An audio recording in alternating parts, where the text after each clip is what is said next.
ফুডলা একটু বেশি প্রিয়। আসসালামু আলাইকুম। সবাই কেমন আছেন? আশা করি সবাই ভালোই আছেন। বেগুন, আলু ও ধনেপাতা দিয়ে তেলাপিয়া মাছের ঝোল বাঙালির ঘরোয়া রান্নার একটি দারুণ জনপ্রিয় পদ। সহজ উপকরণে তৈরি হলেও এই রান্নার স্বাদ হয় অসাধারণ। নরম বেগুন, মাখা মাখা আলু আর ধনেপাতার তাজা ঘ্রাণ তেলাপিয়া মাছের স্বাদকে আরও বাড়িয়ে তোলে। গরম ভাতের সঙ্গে এই ঝোল খেতে যেমন আরামদায়ক, তেমনি পরিবারের সবার কাছেই এটি একটি প্রিয় খাবার। বিশেষ করে গ্রামের রান্নার স্বাদ যারা পছন্দ করেন তাদের জন্য এই রেসিপিটি একেবারেই উপযুক্ত। তেলাপিয়া মাছ সহজলভ্য এবং পুষ্টিকর একটি মাছ। এতে রয়েছে প্রচুর পরিমাণে প্রোটিন, ভিটামিন ও খনিজ উপাদান। অন্যদিকে বেগুন ও আলু রান্নায় একটি মোলায়েম ভাব এনে দেয়। ধনেপাতা যোগ করলে পুরো রান্নায় আসে এক ধরনের তাজা সুবাস, যা খাওয়ার রুচি আরও বাড়িয়ে দেয়। আজকে আমরা ধাপে ধাপে শিখব কীভাবে খুব সহজে বাড়িতেই বেগুন, আলু, ধনেপাতা দিয়ে মজাদার তেলাপিয়া মাছের ঝোল রান্না করা যায়।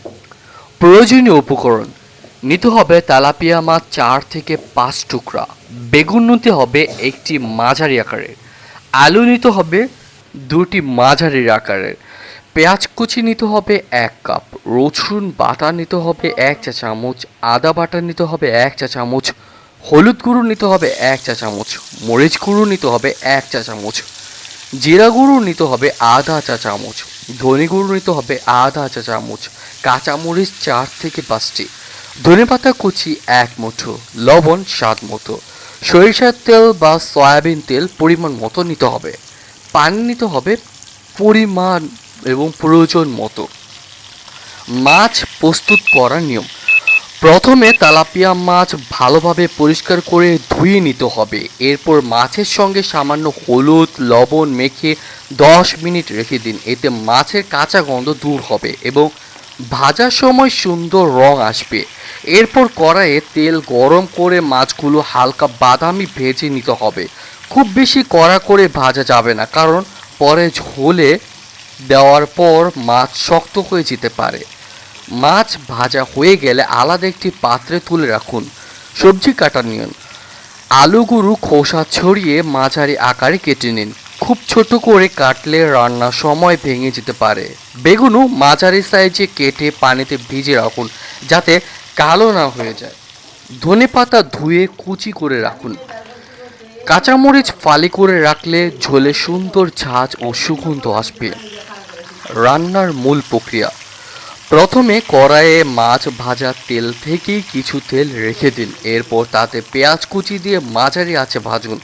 পেঁয়াজ হালকা বাদামি হয়ে এলে আটা বাটা ও রসুন বাটা যোগ করুন। কিছুক্ষণ নাড়াচাড়া করে কাঁচা গন্ধ দূর করুন। এরপর হলুদ, মরিচ, জিরা ও ধনে গুঁড়ো সামান্য পানি দিয়ে কষিয়ে নিতে হবে। মশলা ভালোভাবে কষানো হলে খুব গুরুত্বপূর্ণ এটি, এতে রান্নার স্বাদ অনেকটাই বেড়ে যায়। মশলা থেকে তেল আলাদা হতে শুরু করলে আলু দিয়ে দিন।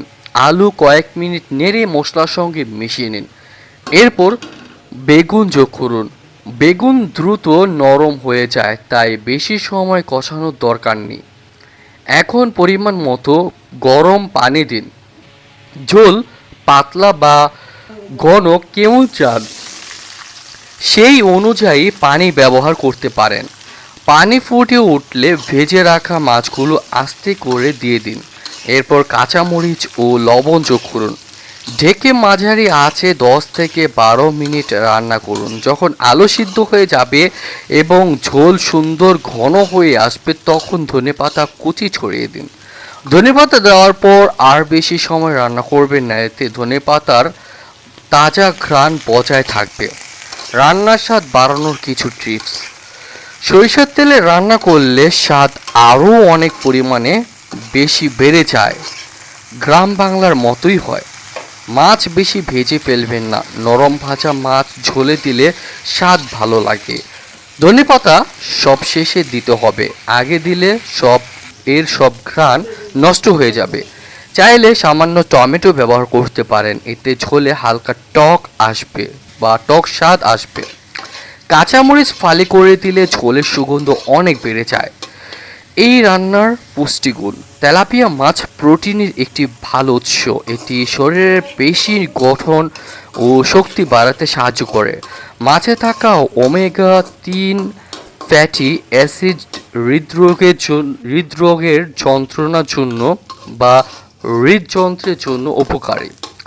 বেগুনে রয়েছে ফাইবার ও অ্যান্টিঅক্সিডেন্ট, এটি হজম শক্তি ভালো রাখতে সাহায্য করে। অন্যদিকে আলু শরীরে শক্তি যোগায় এবং পেট ভরা অনুভূতি দেয়। ধনেপাতা শুধু স্বাদ বাড়ায় না, এতে রয়েছে ভিটামিন এ, ভিটামিন সি ও ভিটামিন কে, এটি শরীরের রোগ প্রতিরোধ ক্ষমতা বাড়াতে সহায়তা করে।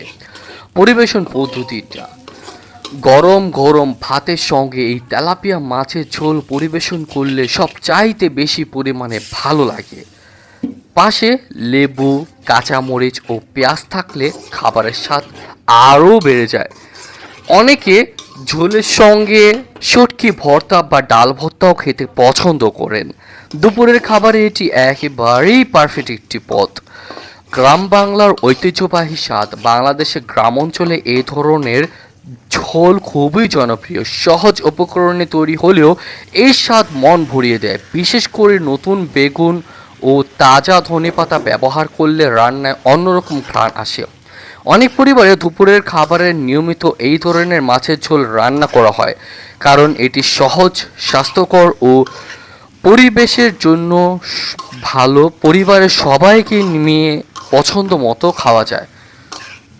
অতিথি আপ্যায়নে দারুণ। শুধু প্রতিদিনের খাবার নয়, অতিথি আপ্যায়নেও এই রান্না পরিবেশন করা যায়। বিশেষ করে গরম ভাতের সঙ্গে ধোয়া ওঠা তেলাপিয়া মাছের ঝোল পরিবেশন করলে অতিথিরা খুব আনন্দ নিয়ে খেতে ভালোবাসেন। রান্নাটি দেখতে যেমন সুন্দর, খেতেও তেমন মজাদার। বেগুন ও আলু ঝোলের স্বাদ শুষে নিয়ে আরও সুস্বাদু হয়ে ওঠে। রান্নার সময় সাধারণত ভুল: অনেক সময় দেখা যায় মাছ ভাজার সময় বেশি কড়া করে ফেলা হয়, এতে মাছ ঝোলে দেওয়ার পর শক্ত হয়ে যায়। আবার কেউ কেউ মশলা ঠিকমতো কষান না, ফলে রান্নার কাঁচা গন্ধ থেকে যায়। তাই ধৈর্য ধরে মশলা কষাতে হবে। বেগুন বেশি নাড়াচাড়া করলে ভেঙে যেতে পারে, তাই আস্তে করে রান্না করতে হবে। পরিবারের সবার জন্য উপযোগী এই রান্না শিশু থেকে বয়স্ক সবাই খেতে পারেন। ঝাল কম বা বেশি নিজের পছন্দ মতো তৈরি করা যায়। কম মশলায় রান্না করলে এর স্বাদ অনেক ভালো হয়। যারা স্বাস্থ্যকর খাবার পছন্দ করেন তাদের জন্য এটি ভালো একটি পদ, কারণ এতে অতিরিক্ত তেল বা ভারী মশলা লাগে না। শেষমেশে হচ্ছে বেগুন আলু ধনেপাতা দিয়ে তেলাপিয়া মাছের ঝোল একটি সহজ কিন্তু ভীষণ সুস্বাদু ঘরোয়া রান্না। খুব সাধারণত উপকরণ ব্যবহার করেই অসাধারণ স্বাদের এই পদ তৈরি করা যায়। গরম ভাতের সঙ্গে এই ঝোল খেলে মনে হবে যেন গ্রাম বাংলার কোনো ঐতিহ্যবাহী রান্নার স্বাদ পাচ্ছেন। আপনি চাইলে নিজের পছন্দ মতো আরও কিছু সবজি যোগ করতে পারেন, তবে বেগুন, আলু ও ধনেপাতার এই সংমিশ্রণে তেলাপিয়া মাছের সঙ্গে সত্যিই অসাধারণ মানিয়ে যায়। পরিবারের সবাইকে নিয়ে উপভোগ করুন মজাদার এই রান্না। বন্ধুরা, দেখা হচ্ছে নতুন কোনো পর্বে। সেই পর্যন্ত সবাই ভালো থাকুন, সুস্থ থাকুন এবং আমাদের চ্যানেলটি সাবস্ক্রাইব করে পাশে থাকুন। ধন্যবাদ সবাইকে।